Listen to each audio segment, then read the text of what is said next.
Now, the Palestinians claim East Jerusalem as the capital of a future state, and their president Mahmoud Abbas says the US recognizing Jerusalem as Israel's capital would destroy the peace process. The EU warning of possible serious repercussions. Now, Trump has missed a deadline to sign a waiver which would postpone moving the US embassy to Jerusalem. And now the White House says Trump is calling Abbas and other regional leaders today. And what we're hearing from the spokesman for Abbas is that there has been a phone call between them already, and Trump informed the Palestinian president of his intention to move the US embassy to Jerusalem. Let's go to Philip Crowther in Washington now.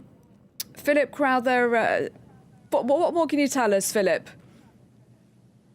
Well, the latest news comes not from the White House on this one, but from the Palestinian Authority. And as you said, the spokesperson for Mahmoud Abbas, 3 phone calls scheduled at the White House this morning, according to the White House itself. One with the Israeli Prime Minister Benjamin Netanyahu, one with King Abdullah of Jordan, and the other one with Palestinian Authority President Mahmoud Abbas. A spokesperson for him says that indeed Donald Trump has informed him, Abbas, that is, of his intention to move the US embassy from Tel Aviv to Jerusalem.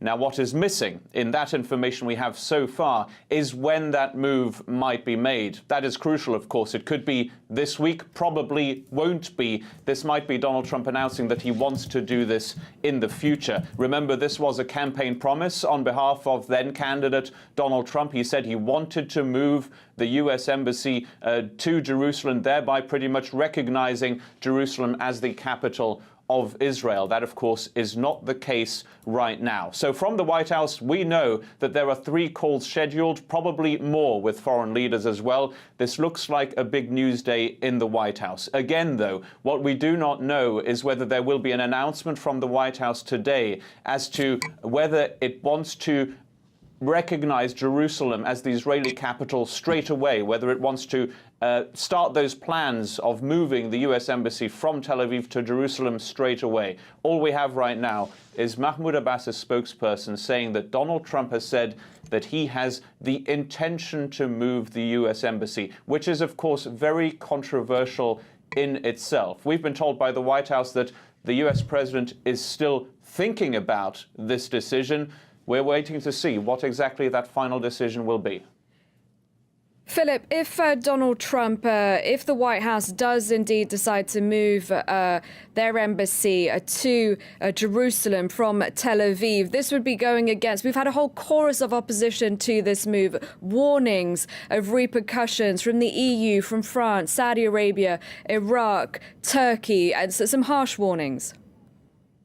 Yes, absolutely. And the way that those foreign leaders and embassies here in Washington have tried to lobby the US president is with any which way possible, because there are a few people that they could reach out to. Of course, it is difficult for everybody to get in touch with the US president himself. We know that the French president, Emmanuel Macron, did that yesterday in a phone call and did warn Trump of that move, of trying to move the US embassy to Jerusalem. He warned of the consequences of a move like that one, and everybody else in the Arab and Muslim world has tried to do the same. Now, they might have tried to get in touch with the US president himself. That's not always the easiest way. There's Jared Kushner as well, the son-in-law of the US president. He's the point person for any potential peace process in the Middle East. Of course, that is currently going nowhere, despite big promises from the US president to come up with the ultimate deal.